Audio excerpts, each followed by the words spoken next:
our goal for today is to do some more applications of integration. And today you could say our applications have a little bit of oomph to them. We're going to be working with physics and talking in particular about mass and some variations on mass. And this is a wonderful, nice application of integration because it helps us move into a higher dimensional setting in intuitive ways. So for example, if you have a function over a three-dimensional region, we can say, oh, think of it as a density function. And it's like, okay, now I have something to work with. Whereas if we try to think of it, oh, it's like a four-dimensional object, like, I can't imagine what a four-dimensional object is. The nice thing is, of course, our principles are the same. Break things into parts, understand each part, add them back together. Life is good. In other words, we do what we always do for integration. Well, let's begin. So let's start with mass. So what we want to do is we're thinking that, hey, we have this two or possibly three-dimensional region, and there's a density function. So the density tells us sort of, the concentration of mass. So in other words, I might have a shape, but in some places it's more dense, in other places it's less dense. Now, if everything was constant density, then finding out what the mass is reduces down to finding either the area or the volume. Okay, well that's great if it was constant, but what if it's not? Well, let's think about what happens. So what we do is we say, let's find the mass in terms of little pieces. So we take our region and we break things up. So if it's a two-dimensional region, we can say, okay, in 2 dimensions, we have little tiny pieces. And in 3 dimensions, and the only thing I can really draw in 3 dimensions tends to look something like a bean. Well, in 3 dimensions, what we have are little tiny boxes. And now our question really becomes the following. Well, what's the mass in the little pieces? Now, of course, if we look at a little tiny piece, it's not trivial, right? Because you could say, well, it's not exactly constant. But here's the beautiful thing. When we look at a little tiny piece, it's essentially constant. In other words, the density is more or less the same. And so because we can treat it like a constant in a small piece, that helps us say, oh, here's a really great estimate for the mass of that part, and put all the parts together, we've got the total. So, for example, in 2 dimensions, we say, all right, we're going to say, take the density at that part times the area. So density times area, well, what'll that be? It'll just be the mass. So that's the mass of the little piece added up. And of course, as we make our pieces smaller and smaller, we get better and better approximation because our function, the density function, becomes really more like something which is constant. It becomes more and more like a constant function as we look in the small. And you can actually see, what does this go to, right? Our sums are the integrals, our density function becomes our density function, our delta A becomes dA. But we can learn to read the integrals. It says, oh, I'm integrating over a 2-dimensional region because I see 2 integral signs. The contribution for each piece is the density of that piece times area of that piece. Okay, density times area is the mass, so we're adding up masses of each little piece, total mass. 3 dimensions, same philosophy. So if I want to find the mass of a 3-dimensional region, I integrate triple integral, because I'm going over a 3-dimensional region, density dV. Well, because we're adding up, that's what our integration always means, is adding up the mass of little pieces. Density times volume is the mass of our little piece. So that's great. That's the way that we can do mass. It's actually pretty straightforward here. Now, before we leave mass, I do want to make a comment. We do tend to think of mass as saying, look, you always have to be positive. And so you might say, well, okay, so mass is a great way to think of integration as long as what we're integrating is a positive function. What if we are integrating a negative function? Is there a way to think about what's happening there so that we can have an interpretation in the back of our mind so that, at least we can say, well, here's sort of an intuition of what's going on. And so I will say that there is something you might encounter. And so let me just mention it here, because I think it deserves to be mentioned at some point, which is you might look at what's called the charge. So you can imagine that there's some sort of electrical charge over a region. And you say, well, some parts might have a higher charge than other parts. But there's also a sign, like there's a positive charge and a negative charge. So you can think of that, because there's that sign that comes into play, you can think of it as saying, look, I can be arbitrary. And so here, if we think of charge, when we do our integration, then it becomes finding the total charge.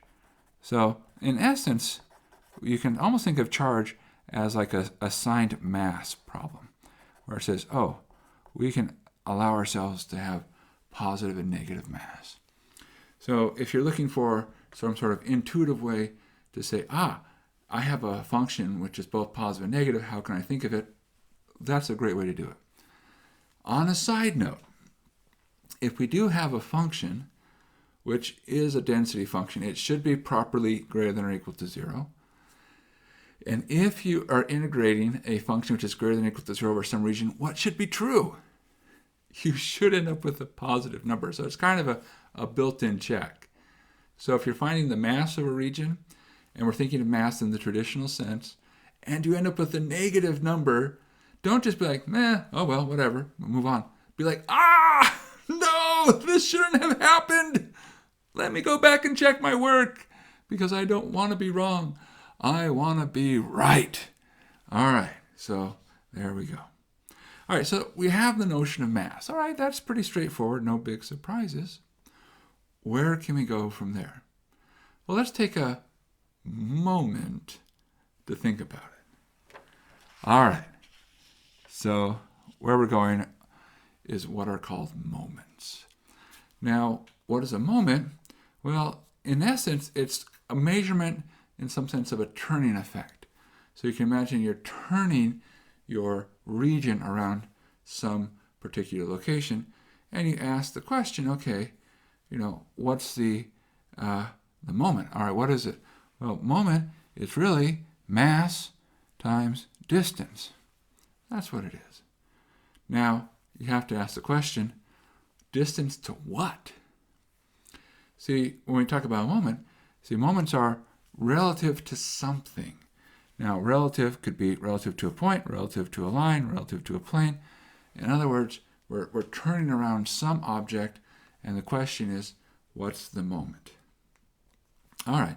Now, the nice thing about finding moments says, hey, you can still break into small parts and ask the question, what's happening in each part? All right. So now we have a plan, right?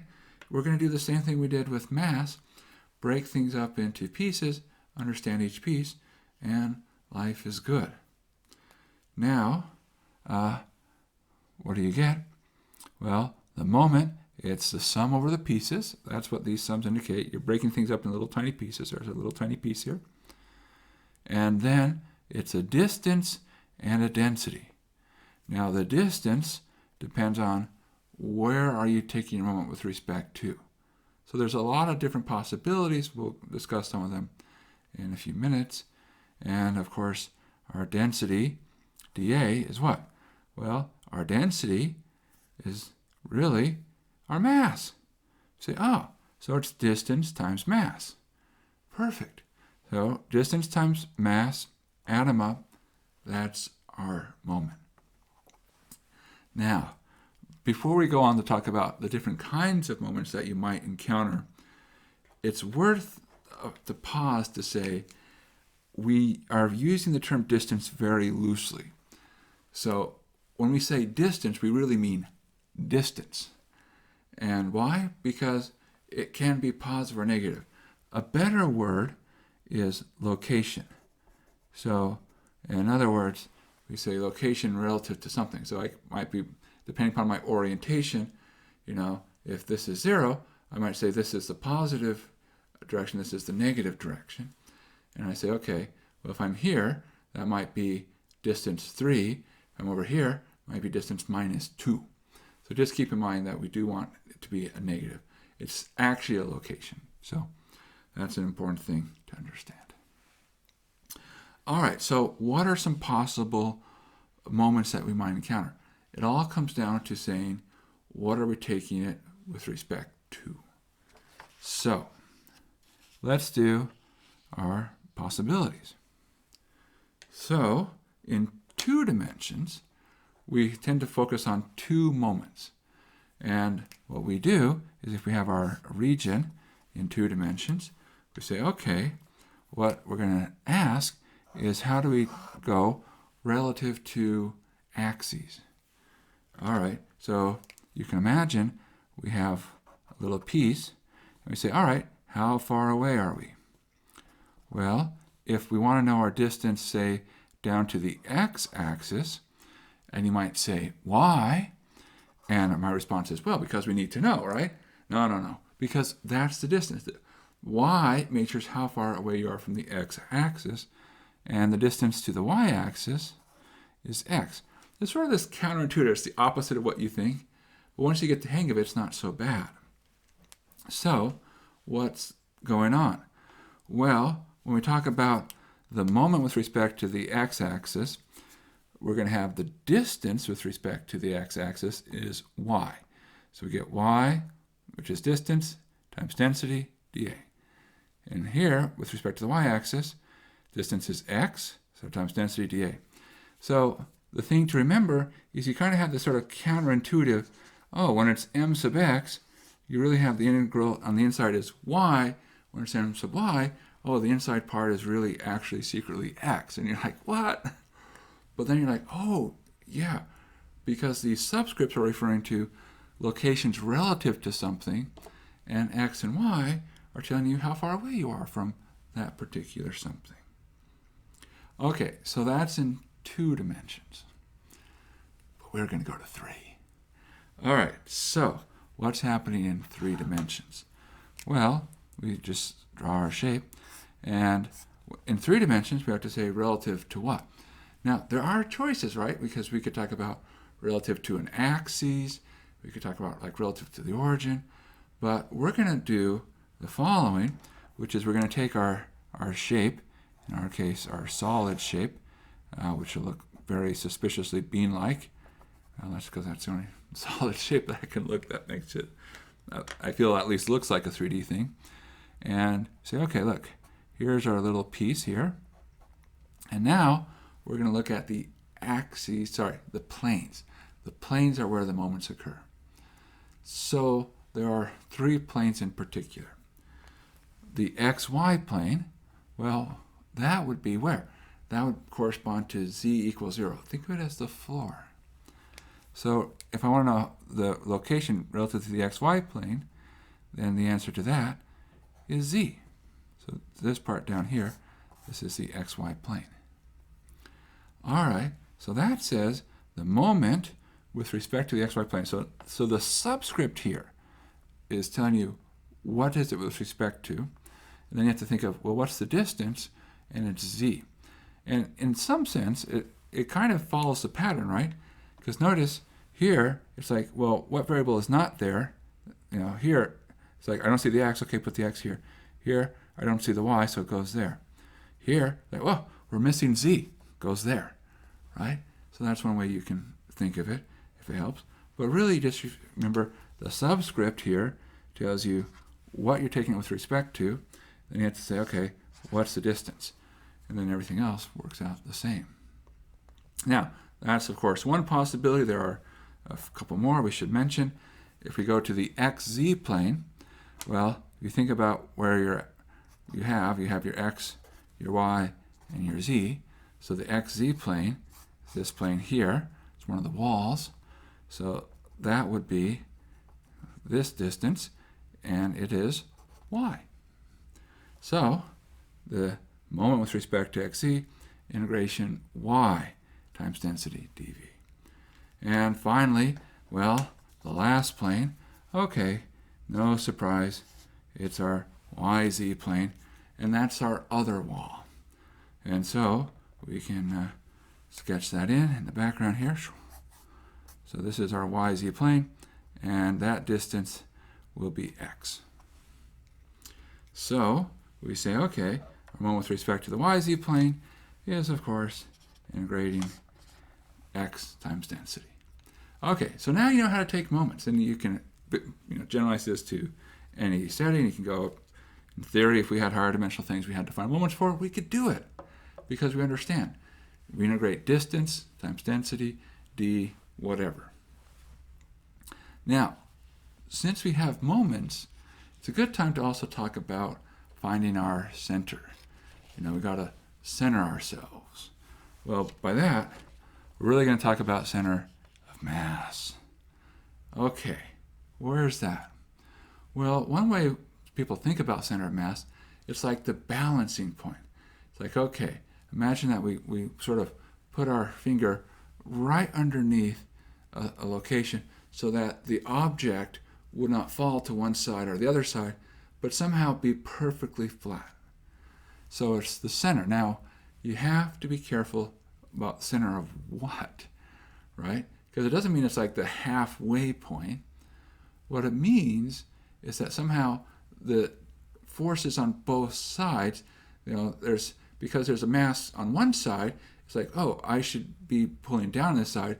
There's mass on the other side that's doing the same thing, and they balance each other out. That's the idea.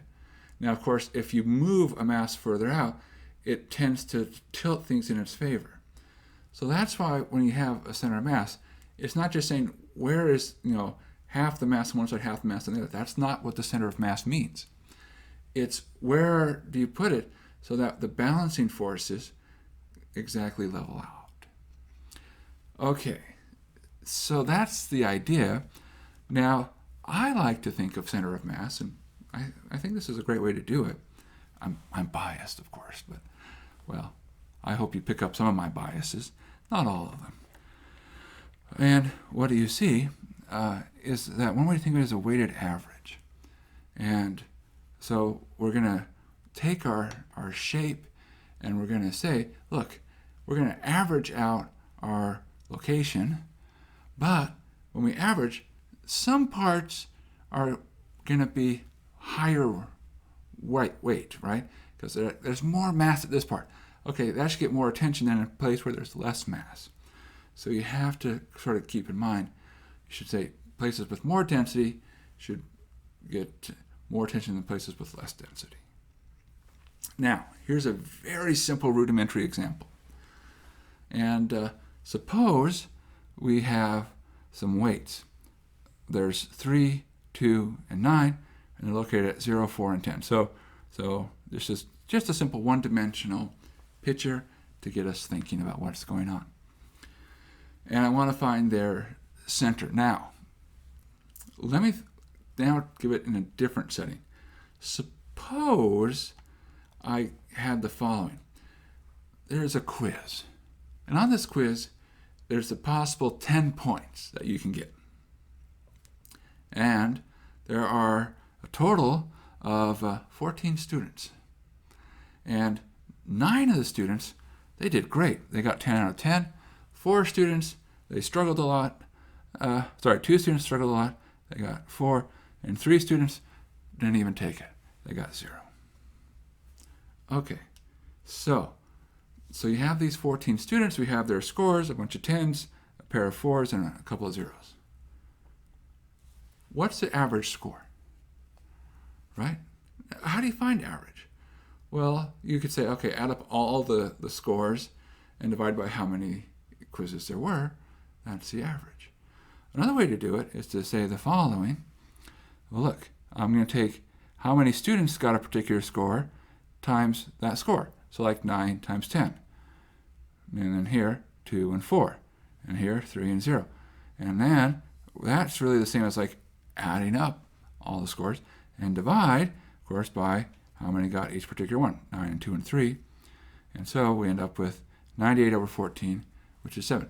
So in essence, we can think of here this averaging is finding an average score in the class.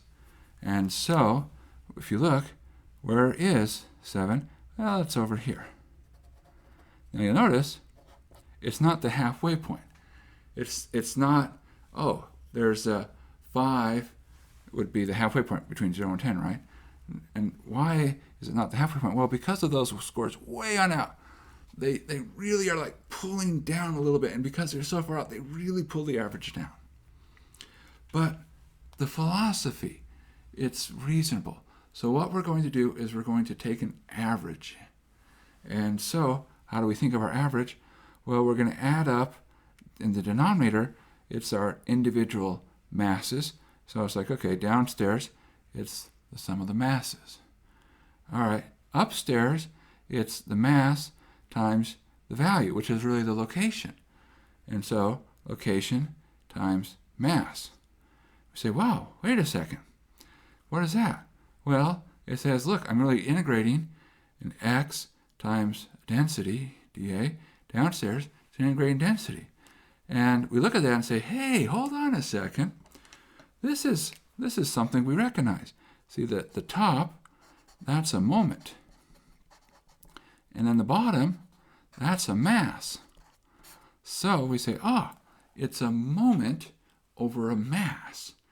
And that gives us our average, of course, in one direction. Now, put it together, what can we do? Well, for 2 dimensions, we can say, all right, our center of mass would be our moment over our mass, so it's my over m and mx over m. Now, this is coming back to our, wow, this feels counterintuitive, right? Because what do you see? It's like, well, x bar has this my, y bar has mx. But it comes back to saying, hey, look at this moment. Because what we really want to do is weight things in the x direction. Then we're thinking our distance as being x. So this moment here was actually our my. So it's because we sort of have that switching role of relative to what, okay, and what's the distance to there, that's why you get that phenomenon happening. Same argument says in 3 dimensions, our center of mass, well, it's going to be a moment divided by mass for the x-coordinate, moment divided by mass for the y-coordinate, moment divided by mass for the z-coordinate. In other words, there's going to be a lot of work to do. So if we're doing a 3-dimensional problem, you've got to find 4 quantities, a moment, a moment, a moment, and a mass. Make sure you divide, and then you're good to go. Now, before we move on, let's make a couple of observations. Here's a nice fact. We should make that. We can use symmetry, but be careful.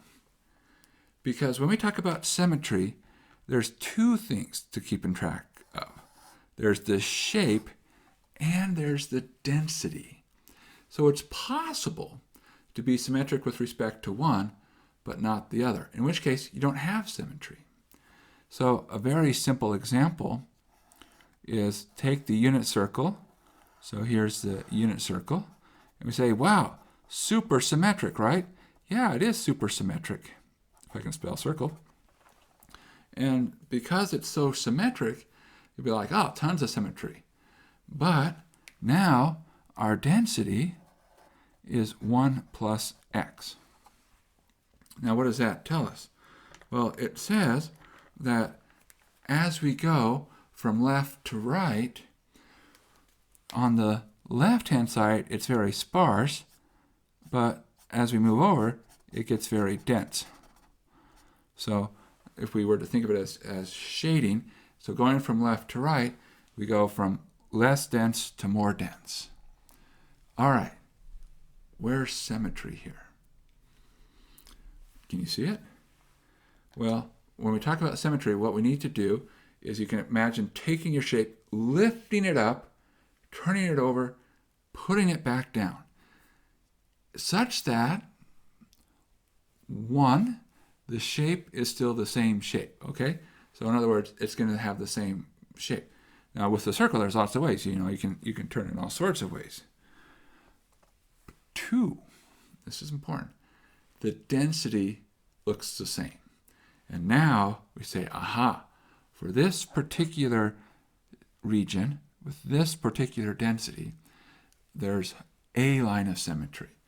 So if we come along here, pick up, turn over, put down, so then we get the exact same thing. So that says there is one line of symmetry, which is right there. See, if you tried to do it this way, where we flipped it around the y-axis, the densities don't match. Now, what's good about symmetry is the center of mass has to be on any line of symmetry. In some sense, that's great, because if you have a line of symmetry, it says, oh, hey, the forces on both sides are exactly equal. Wherever there's a piece of mass here, there's an equivalent piece of mass on exactly the opposite side. And therefore, it will exactly balance out. So you can have, by the way, symmetry with respect to lines. You can also talk about symmetry with respect to planes if you go up into dimension 3. So watch for symmetry, because that is a great way to simplify a problem. It reduces the amount of work. And we love it when problems become simpler. We're very much pro. Let's make problems simpler. We want our life to be simple. Okay, great. A second thing to talk about says, okay, when we're talking about a center of mass, check to see if your answer is reasonable. Now, let's talk about an example of an unreasonable answer. So suppose this is our region here, and we say, okay, the center of mass is there. Now, we can tell automatically mistakes were made. We don't know what mistakes they were. But what's the problem? Well, if you think about the center of mass, it should say, really, roughly, somehow, whatever balances on one side should balance with the other. There's nothing on this side. It can't balance. So your center of mass should somehow be roughly in the center, and it should be biased towards places where there's more mass. So if you say, oh, there's a higher density piece over here, your center of mass should be like, I like to hang out with the high density region. So just keep that in mind. It's good at the end of a problem to always pause and say, does this make sense? And if the answer is no, you should say, let me check my work, because you have intuition. It's a valuable tool. Use it, and it'll help get you pretty far. All right, so let's talk about one more topic. We've talked about mass. We've talked about a moment of mass. And you might say, can we get more? Well, it turns out you can. In fact, it turns out that moments are just the beginning. There's actually lots of things you can do. And so we'll talk about inertia. And so inertia has another name. It's called the second moment. We'll talk about where the word second comes from in just a second. But the idea is it's somehow a measurement that says, I want to measure what's the tendency of an object to stay where it's currently at. So how do you compute it? The answer is it looks a lot like a moment. The only difference is we add in a little extra piece here, which is we add in a square to the distance. So the reason it's called the second moment is we take the distance and square it. Now you might say, is there a third moment? And the answer is yes. What does it do? It cubes the distance. And you could say, okay, is there a fourth moment? And the answer is yes. And it's to the fourth. And you're like, wow, can I take infinitely many moments? And the answer is yes, you actually can. There does come into discussion things called like moment generating functions, but that's really outside of our discussion. For now, we're going to be satisfied if we can get to our second moment. But just know there's always more to talk about. Okay, but now we say, okay, great. It's actually just takes our old formulas and we're going to adapt them very easily, fairly straightforward. So we're going to do the case for two dimensions. Of course, you can imagine going up to dimensions 3 as well. So what's our setting? Well, we have our two-dimensional region, and all right, and we say, all right, what happens is if this is our R, we break it up into little tiny pieces, and we talk about inertia with respect to various things. So if we want to talk about inertia with respect to the x-axis, all right, well, that would be if we go straight down, and that distance is y. So the distance squared, y squared. So distance squared times density times small bit of area, dA. And so, of course, that density dA is mass. Distance squared times mass, add it up. If we talk about inertia with respect to the y-axis, okay, that's going to be over to here. That distance is x. All right, integrate x squared, density dA. Okay, so far so good. No big surprises. There's one more that we want to talk about, and it seems a little bit counterintuitive, which is this I sub z. Okay, where's the z-axis in this picture? Well, you could say, there is no z-axis here. It's two-dimensional. What are you talking about? Come on. Well, what it's referring to is the following. It's saying, imagine that this were like a three-dimensional thing. So you can imagine that coming out of the paper is the z-axis. So another way to think about it is to say, hey, the inertia is with respect to the point at the origin. Now, what's that distance? Well, of course, you have the distance to the axis is easy enough, but now you can think, oh, it's like a triangle, right? You say there's an x and a y, so this distance is square root of x squared plus y squared. And so when we square our distance, we get x squared plus y squared times density. And great, nice, beautiful formula.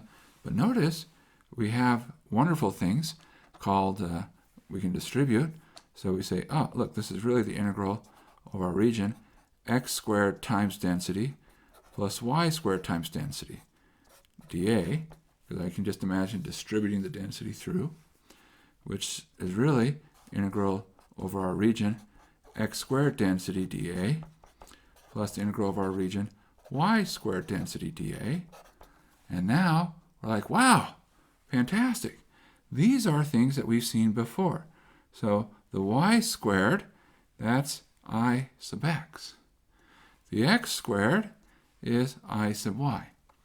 So we can say the inertia with respect to the origin is the inertia with respect to x plus the inertia with respect to y. On a fun side note, inertia with respect to the origin is really fun to do, because I said it was just a fun side note, right? So it has to be fun if we ever have something in polar. Because in polar, this is like, oh, this distance to the origin is r. Life is good. And off we go. So, all right, well, so there we go. So we talked about mass, center of mass, first moment, second moment, and we even mentioned, hey, if you want to think about negative things, you can think about charge.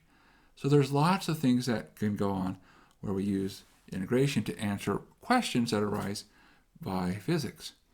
But in always, when we're doing these problems, the same philosophy comes into play.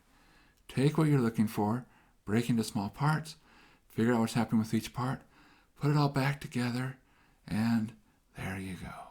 That's how it works. And of course, practice helps. The more you practice, the better you'll be. So probably time for us to go and do some practice. Hope to see you soon.